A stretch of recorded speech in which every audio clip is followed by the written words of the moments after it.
The Soviets thought 18 pull-ups with a weighted vest was just the bare minimum. Did you know? Back in the day in the Soviet Union, a regular guy had to be able to do at least 18 pull-ups with a 22-pound weighted vest. Not the most they could do, but the least. The crazy thing is, they did this by training in a way that's totally opposite to what modern fitness teaches you. No training to failure, no maximum effort, no destroying your body after every workout. Instead, they trained many times a day, but each time they only used a little bit of their strength. Sounds crazy, right? But the results were anything but crazy. These folks could do 15 muscle-ups as a warm-up. They were lean, strong, and had amazing stamina. And they barely got injured for years. So, what did they know that we're still missing out on? The answer starts in 1931, when the Soviet Union rolled out a program called GTO, Ready for Labor and Defense. This wasn't just for athletes, it was for everyone.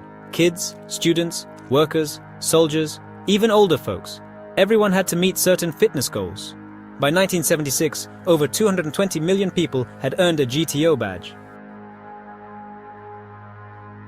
Imagine a country where almost everyone had a strong physical base. That wasn't by chance. It was because of a really smart system. Their main idea was super simple. It's not about training harder, it's about training smarter. While today you're told to push to your limit, to do one more rep, the Soviets did the opposite. They worked out often, but they never got completely tired. They always kept their bodies feeling fresh, ready for the next workout. And over time, their strength grew in an amazing way. Their training system was also super simple. No 50 different exercises, no fancy machines. They just focused on 5 main moves: pull-ups, push-ups, dips, squats, and core. Out of these, pull-ups were king. In the Soviet Union, pull-up bars were everywhere. You'd see them in schools, parks, factories, and army camps. Kids started doing pull-ups when they were 10 years old, and pretty much never stopped. The goals were super clear: 3 to 4 for a basic level, 5 to 7 for a good level. Adults had to do 10 to 13 or more.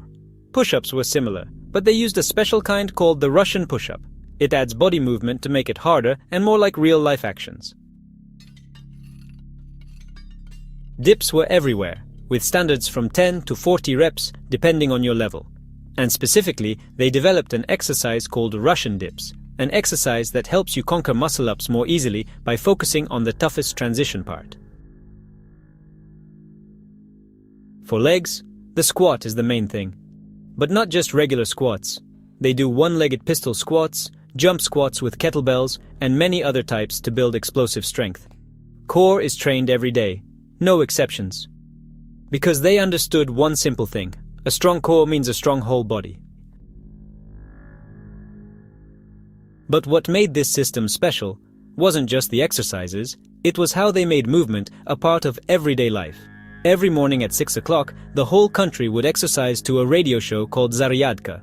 For 15 to 20 minutes, everyone did simple moves together: arm circles, bending over, squats, sit-ups.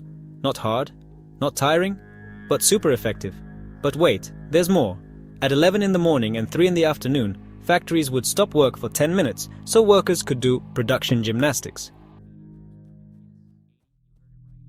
The old Soviet athletes figured out something really important: that moving your body all day long, broken up into many small bits, works much better than just doing one super hard workout. They didn't just focus on being strong, but also on being tough, and how fast their bodies could bounce back. And this is the main point of their training method: a smart, well-thought-out way to stay in top shape for a long time without getting worn out. First, let's talk about greasing the groove, a really famous idea in sports. Instead of trying to do 100 pull-ups all at once, you break up your reps throughout the day. For example, you do 5 in the morning, another 5 at noon, and then 5 more in the afternoon. Each time you work out, it's easy and doesn't stress your body. Then in the evening, you do 5 more. So in total, you've done 20 pull-ups without feeling tired or doing too much. The great thing is, you always feel good, never get totally wiped out, and your body still has time to rest between workouts. But by the end of the day, you'll be surprised to see that your total workout amount is actually really big, maybe even more effective than the usual way of working out. Next is the 2/3 rule, a golden rule to help you stay strong for a long time. If you can do a maximum of 9 pull-ups, then you should only do 6 each time you work out. Never try to reach your absolute limit every session. Always save some energy so your body can recover quickly and be ready for the next workout.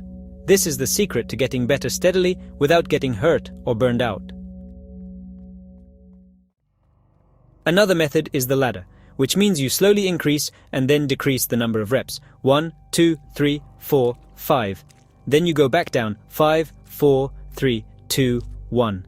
This way helps you get a lot of exercise done without getting too tired. The general idea is, doing it often is more important than doing it super hard. They work out every day, at about 70 to 80% of their maximum effort. Only about 5% of the time do they push themselves above 90%. What's the result? It's a strong, tough body that doesn't break down over time.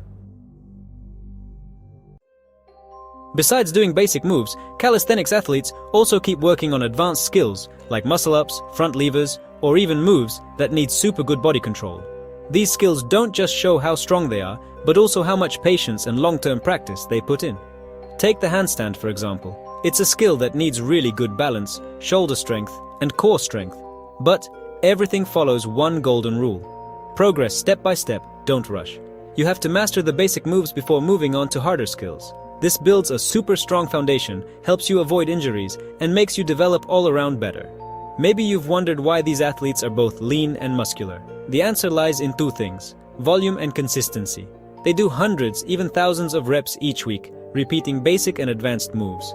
When you keep up such a high amount of training, your body has to adapt, building muscles and increasing endurance naturally. Also, being active all day, like walking, biking, or doing other physical stuff, keeps your body burning energy.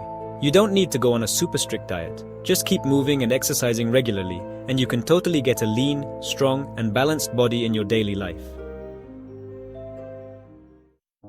So, what can you take from this system? Let's look at how to turn ideas into real action, so every workout gives you clear results without putting too much stress on your body. It's actually really simple. You just need a clear plan, a little bit of patience, and to be ready to change things based on how you feel. Pick one exercise, like pull-ups. This is a great full-body exercise that helps build strength in your back, arms, and shoulders. Instead of doing one heavy workout a week, try working out every day. This helps your body get used to it slowly, lowers the chance of getting hurt, and keeps you motivated for a long time. But each time, only work out at 60 to 70% of your effort. This helps you always feel good, not get too tired, and still make steady progress. Break it up throughout the day. You can work out in the morning, during work, or whenever it fits, as long as you do it regularly. Keep your form really clean. Don't rush. Pay attention to each movement to avoid injuries and get the best results. Never work out until you can't do anymore. Always stop when you feel like you could do more, so your body can recover faster. Add a 10 to 15-minute morning routine. This is a great way to start your day, boost your energy, and stick to your habits. And focus on 5 basic exercises. These moves are good for everyone, no matter their skill level, and help build a strong base for your health. Do this for 30 days. You'll see a clear change in both your body and your mind. You'll be amazed by the results. Your strength will go up, your body will be leaner, and most importantly, you'll feel new confidence and energy every day. You won't feel completely worn out after every workout anymore. Instead, you'll feel strong, full of life, and ready to take on any challenge in life. So, that's the secret of the Soviet Union. It's not about training like crazy. It's about training smart, with discipline, and being consistent every single day.